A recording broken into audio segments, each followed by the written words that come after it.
ಮೈಸೂರು ಜಿಲ್ಲೆ ವರುಣ ಹೋಬಳಿ ವರುಣ ಗ್ರಾಮದ ಸರ್ಕಾರಿ ಹಿರಿಯ ಪ್ರಾಥಮಿಕ ಶಾಲೆಯಲ್ಲಿ ಇಂದು ಅತ್ಯಂತ ಸಡಗರ ಸಂಭ್ರಮದಿಂದ ಪುಟಾಣಿಗಳೊಂದಿಗೆ ಕೃಷ್ಣ ಜನ್ಮಾಷ್ಟಮಿಯನ್ನ ಆಚರಿಸಲಾಯಿತು.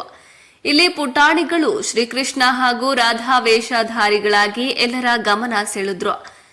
ಶಾಲೆಯಲ್ಲಿ ಶ್ರೀಕೃಷ್ಣ ಜನ್ಮಾಷ್ಟಮಿ ಹಬ್ಬವನ್ನ ಮಕ್ಕಳ ಉಲ್ಲಾಸಭರಿತ ಭಾಗವಹಿಸುವಿಕೆಯಿಂದ ಶ್ರದ್ಧಾಪೂರ್ಣ ವಾತಾವರಣದಲ್ಲಿ ಆಚರಿಸಲಾಗಿದ್ದು, ಪುಟ್ಟ ಪುಟ್ಟ ಕಂದಮ್ಮಗಳು ಕೃಷ್ಣ ರಾಧೆ ರೂಪದಲ್ಲಿ ಪಾಲ್ಗೊಂಡಿದ್ದು ಹರ್ಷೋದ್ಗಾರಗಳೇ ತುಂಬಿ ಹರಡಿದ್ದವು. ಇನ್ನು ಕೃಷ್ಣ ಜನ್ಮಾಷ್ಟಮಿಯ ಹಾಗೂ ಮಕ್ಕಳ ವೇಷಧಾರಿಕೆಯನ್ನ ಕುರಿತು ಶಾಲೆಯ ಮುಖ್ಯೋಪಾಧ್ಯಾಯರಾದ ಉಷಾರವರು ವಿಸ್ತಾರವಾಗಿ ಮಾತನಾಡಿದ್ರು.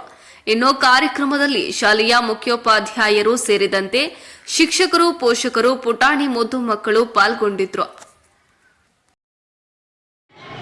ಎಲ್ಲರಿಗೂ ನಮಸ್ಕಾರ. ನನ್ನ ಹೆಸರು ಉಷಾ. ನಾನು ಸರ್ಕಾರಿ ಹಿರಿಯ ಪ್ರಾಥಮಿಕ ಶಾಲೆ ವರ್ಗ ಶಾಲೆಯಲ್ಲಿ ಮುಖ್ಯ ಶಿಕ್ಷಕಿಯಾಗಿ ಕರ್ತವ್ಯ ನಿರ್ವಹಣೆ ಮಾಡ್ತಾ ಇದ್ದೀನಿ. ಈ ದಿನ ನಮ್ಮ ಶಾಲೆಯಲ್ಲಿ ಶ್ರೀಕೃಷ್ಣ ಜನ್ಮಾಷ್ಟಮಿ ಕಾರ್ಯಕ್ರಮವನ್ನು ಏರ್ಪಡಿಸಿಕೊಂಡಿದ್ದೀವಿ. ಅದಕ್ಕೆ ನಮ್ಮ ಮಕ್ಕಳು ವಿವಿಧ ವೇಷವನ್ನು ಧರಿಸಿ ಕೃಷ್ಣ ರಾಧೆ ವೇಷವನ್ನು ಧರಿಸಿ ಬಂದಿರುತ್ತಾರೆ.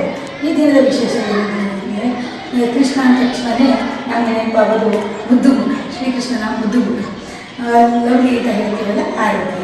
ಆ ಮುದ್ದು ಮುಖದ ನಮ್ಮ ಈ ಎಲ್ಲ ಮಕ್ಕಳ ಮುದ್ದು ಮುಖದ ಸೊಗಸನ್ನು ನೋಡೋದೇ ಒಂದು ಅತಿಶಯ ಅಂತ ನಾನು ಎಲ್ಲರಿಗೂ ಶುಭೋದಯಗಳು. ನನ್ನ ಹೆಸರು ಸದ್ವಿನಿ. ನಾನು 3ನೇ ತರಗತಿಯಲ್ಲಿ ಓದುತ್ತಿದ್ದೇನೆ. ನಮ್ಮ ಶಾಲೆಯ ಹೆಸರು GH ಸರ್ಕಾರಿ ಹಿರಿಯ ಪ್ರಾಥಮಿಕ ಶಾಲೆ ವರುಣ.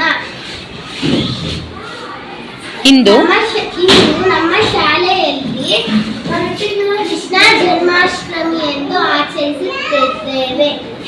ಆದ್ದರಿಂದ ನಾನು ರಾಧೆ ವೇಷವನ್ನು ಹಾಕಿಕೊಂಡಿದ್ದೇನೆ. ಧನ್ಯವಾದಗಳು.